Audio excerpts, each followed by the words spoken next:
Welcome in गहरत academy. आज हम बहुत इंपॉर्टेंट टॉपिक के बारे में सोचने वाले हैं। वो टॉपिक है बोर्ड एग्जाम में कम समय में ज़्यादा मार्क्स कैसे लाते हैं।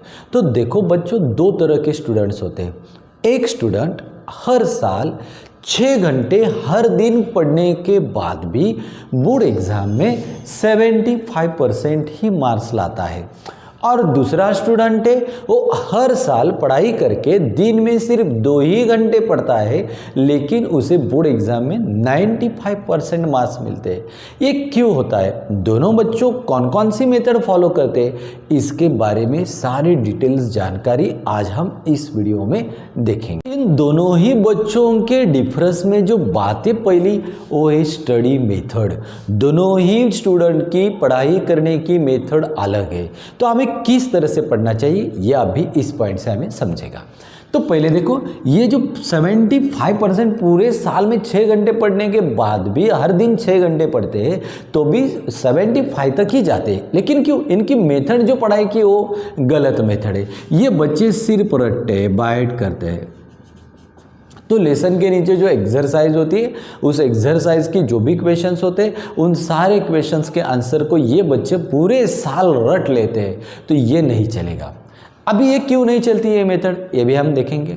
देखो बच्चों, अभी बोर्ड पैटर्न चेंज हो गया है। बोर्ड पैटर्न एक्टिविटी सीट से रिलेटेड है। मतलब साइंस, मैथ, मराठी हो या हिंदी हो, इन सब में जो क्वेश्चंस आते हैं वो हमारे पास जो स्टडी मटेरियल होता है, एक्सरसाइज के जो क्वेश्चंस है, उसके बाद जो नवनीत या कोई भी नोट्स हम फॉलो करते हैं, तो उस नोट्स के नीचे दिए हुए क्वेश्चंस जैसे कि तैसे नहीं आते हैं, तो हमें नहीं रटना है।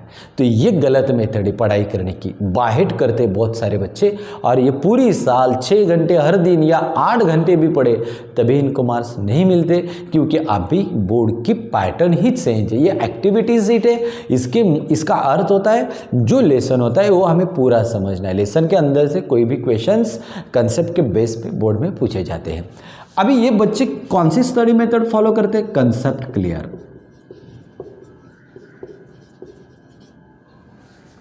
तो ये बच्चे हैं ना, एक कंसेप्ट को क्लियर करते हैं। मतलब जो भी लेसन होते हैं उस लेसन को पूरा पढ़ के उस लेसन्स में जो भी कंसेप्ट होंगे, साइंस के होंगे, मैथ्स के होंगे और लैंग्वेज के होगी, ये सारे कंसेप्ट को ये बच्चे क्लियर करते हैं। तो कंसेप्ट क्लियर करने के वजह से क्या होता है, बोर्ड में कोई भी क्वेश्चंस हमें पूछे जाएंगे तो उन सारे क्वेश्चंस के जवाब आसानी से दे सकते हैं। बाइट करके एक्सरसाइज के क्वेश्चन से आते हैं इन बच्चों को, लेकिन ये 95 के एवरेज के जो बच्चे ये कंसेप्ट क्लियर करते, पूरा लेसन पढ़ते, और पूरा लेसन पढ़ने से क्या होता है, उन्हें कोई भी क्वेश्चंस पूछा जाए उस कंसेप्ट के ऊपर। दोनों के डिफरेंस का जो सेकेंड पॉइंट है वो पॉइंट है स्टडी मटेरियल। दोनों ही बच्चे कौन कौन से स्टडी मटेरियल को फॉलो करते हैं।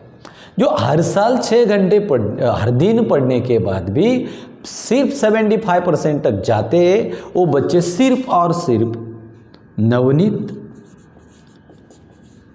और अदर जो नोट्स होते इन्हीं को ही फॉलो करते हैं। मतलब टारगेट की है, यूनिट की हो और कोई भी रिलायबल सीरीज के नोट्स हो, तो इनको ही ये फॉलो करते हैं। तो नवनीत को रट लेते हैं, पूरा बाइट करते हैं। नवनीत या कोई भी अदर नोट्स को फॉलो करते हैं। मतलब कंसेप्ट नहीं क्लियर करने, हमें सिर्फ रटना है, इससे हमें ज़्यादा मार्क्स नहीं मिलते। अभी ये बच्चे क्या करते हैं, देखो, ये सिर्फ और सिर्फ टेक्स्ट बुक को ही फॉलो करते हैं। मतलब reading of text book.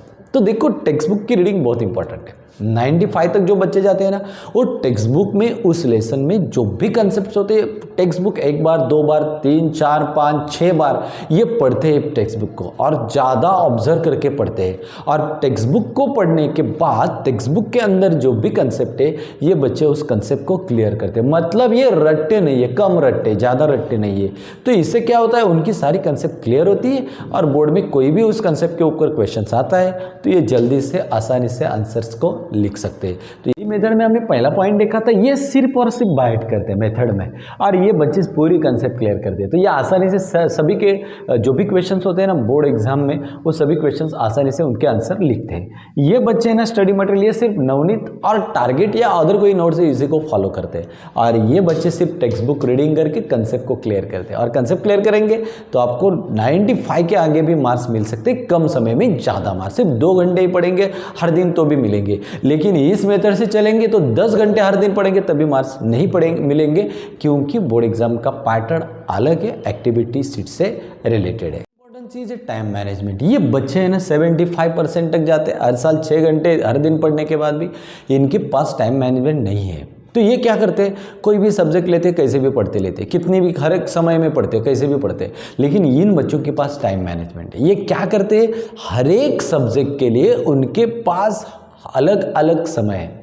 Maths कितना प्रैक्टिस करना है, साइंस के लिए हमें कितना समय देना है, लैंग्वेज के लिए हम कितना समय देंगे, ये टाइम मैनेजमेंट बहुत इंपॉर्टेंट है। और ये बच्चे वही करते हैं 95% जाने वाले। ये बच्चे सिर्फ कैसे भी पढ़ते, हर दिन पढ़ते, कैसे भी पढ़ते, पढ़ना है सिर्फ, यही उनके ध्यान में। लेकिन टाइम मैनेजमेंट बहुत इंपॉर्टेंट चीज़ है, और वो चीज़ सिर्फ 95% तक जो बच्चे जाते हैं वही करते हैं। तो अभी हम भी बदलाव करेंगे तो हम आसानी से 95 तक जा सकते हैं। अभी टाइम मैनेजमेंट के बाद क्वेश्चन पेपर जो प्रैक्टिस करते हैं वो भी हमें टाइम लगा के प्रैक्टिस करनी है। तो पूरे साल पढ़ने के बाद भी 75% के जो बच्चे होते हैं, जो परसेंट लाते हैं बोर्ड एग्जाम में, वो पेपर सॉल्व करने के लिए बैठे तो वो पेपर टाइम लगा के नहीं सॉल्व करते हैं। पेपर सॉल्व करना है तो कितने भी समय में सॉल्व करो, लेकिन ये बच्चे हैं ना हर एक पेपर को टाइम लगा के सॉल्व करते हैं। तो लैंग्वेज का सॉल्व करना है, ये 3 घंटे, पूरे 3 घंटे में पेपर को कवर करते हैं। तो इनका अच्छी तरह से प्रैक्टिस होती है बोर्ड पेपर को किस तरह से कवर करना है। ये टाइम लगा के नहीं पेपर को लिखते, तो ये लिखना है 11 बजे बस बैठ गए, कैसे भी कितने समय में पूरा होगा तो पूरा करते, ऐसा नहीं करना है। टाइम मैनेजमेंट बहुत इंपॉर्टेंट चीज़ है। और ये जो 95% तक जो बच्चे जाते हैं वो क्वेश्चंस पेपर के लिए भी अपने टाइम पे ही बोर्ड एग्जाम में जितना समय दे के रखा है हर एक सब्जेक्ट के लिए उतने समय की ही प्रैक्टिस करते हैं, और उस समय की प्रैक्टिस करने से इनका कॉन्फिडेंस लेवल भी बढ़ता है। चौथा पॉइंट है ना बहुत इंपॉर्टेंट, वो पॉइंट है माइंड सेट। ये बहुत इंपॉर्टेंट चीज़ है, सब हमने किया लेकिन माइंड हमारा दिमाग अच्छी तरह से नहीं चला तो कुछ भी नहीं होगा। अभी ये बच्चों देखो, इनके माइंड में निगेटिव थिंकिंग होती है। निगेटिव थिंकिंग कैसे होती है ये भी समझेंगे। ये बच्चे क्या करते हैं, मैथ समझ में नहीं आता है, एग्जाम्पल नहीं सॉल्व होता है तो रट लो उसको समझ के नहीं लेना है, उसको रट लेना है। तो ये इनका निगेटिव थिंकिंग है। मुझे अभी मैथ्स नहीं आता, ये बहुत डिफिकल्ट है, कैसे होगा, ये इनके माइंड में यही निगेटिव थिंकिंग चलती है। तो ये बच्चे क्या करते हैं, रट लेते हैं।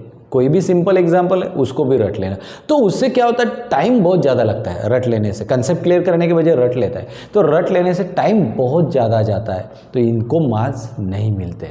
तो हमें ग्रामर का कोई टॉपिक डिफिकल्ट लगता है, साइंस का कोई टॉपिक डिफिकल्ट लगता है, तो माइंड से सोचे ये पॉइंट बहुत डिफिकल्ट है, हमें नहीं आएगा, तो हम रट लेंगे। थ्योरम भी बहुत सिंपल होते हैं मैथ्स के, थ्योरम को नहीं होता है, नहीं समझ में आते रहे तो रट लेना, इससे बहुत ज़्यादा टाइम लॉस होता है। और ये बच्चे पॉजिटिव थिंकिंग से चलते हैं। पॉजिटिव थिंकिंग तो किस तरह से पॉजिटिव थिंकिंग में चलते, इन्हें कोई भी जो चीज़ होती है उन्हें कंप्लीट करते हैं। मुझे आज पूरे दिन में मैथ्स सब्जेक्ट कंप्लीट करना है, ये बच्चे सोते ही नहीं है, जब तक मैथ्स पूरे दिन में कंप्लीट नहीं होगा मैं नहीं सोऊंगा। तो ये थिंकिंग बहुत इंपॉर्टेंट, जब तक मुझे वो एग्जाम्पल सॉल्व करने नहीं आता है ना तब तक मैं नहीं सोऊंगा। 12 बजे, 2 बजे, रात के 3 बजे, 4 बजे तभी नहीं सोऊंगा।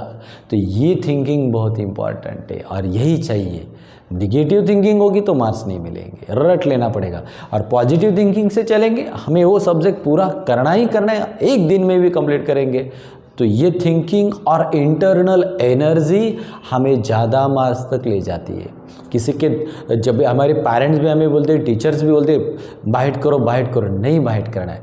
जब तक हमारे अंदर की एनर्जी हमें नहीं करती, हमें पढ़ना है, ज़्यादा मार्क्स लाने, तभी मार्क्स मिलते। ये जो बच्चे हैं 95 तक जाने वाले, इनके पास बहुत इम्पॉर्टेंट थिंग है, ये अच्छे माइंड से पढ़ते हैं, पॉजिटिव थिंकिंग से पढ़ते हैं, इनके पास उनकी एम्बिशन होती है मुझे 95% तक जाना है, तो रात के कितने भी बजे तभी मैं पढ़ूंगा ही। मुझे जल्दी नहीं सोया, जब तक मुझे 95% नहीं मिलते तब तक मुझे पढ़ना है। तो टारगेट अचीवमेंट बहुत इंपॉर्टेंट है और ये बच्चे अपना टारगेट फिक्स करके उसके साथ स्टडी करते हैं। तो ये पॉजिटिव थिंकिंग बहुत इंपॉर्टेंट है। जो इम्पॉर्टेंट पॉइंट है वो ये पेपर प्रेजेंटेशन। कितना भी पढ़ ले लेकिन पेपर प्रेजेंटेशन नहीं आपको आता है तो आपको मार्क्स नहीं मिलेंगे। ये बच्चे सिर्फ पॉइंट बना के भी नहीं लिखते, 75 तक पूरे साल में पढ़ते, पूरे साल पढ़ते, सब आता है लेकिन पेपर में अच्छी तरह से नहीं लिखते। क्यों? पेपर प्रेजेंटेशन की टिप्स उनके पास नहीं है। इसके ऊपर भी एक वीडियो हम बनाएंगे। तो पेपर प्रेजेंटेशन बहुत इंपॉर्टेंट चीज़ है। हम जितने भी पढ़ा है ना वो हमें पेपर में लिखना चाहिए अच्छी तरह से, तभी मार्क्स मिलेंगे। ये बच्चे पेपर प्रेजेंटेशन ने वो रट लिया है ना, वही लिखते हैं पेपर में, ऐसा नहीं चलता है। ये बच्चे पॉइंट बना के उस आंसर को अच्छी तरह से बना के लिखते हैं तो इनको ज़्यादा मार्क्स मिलता है। मतलब पेपर प्रेजेंटेशन ये चीज़ भी बहुत इंपॉर्टेंट है। तो बच्चों आज हमने ये 5 पॉइंट्स देखे जो डिफरेंस करते हैं 75% के बच्चों में और 95% के बच्चों में। लेकिन हमें भी उस एंगल से चलना है। हम जब इस तरह के मेथड्स को फॉलो करेंगे तो हर एक बच्चा 95% बोर्ड एग्जाम में आसानी से ला सकता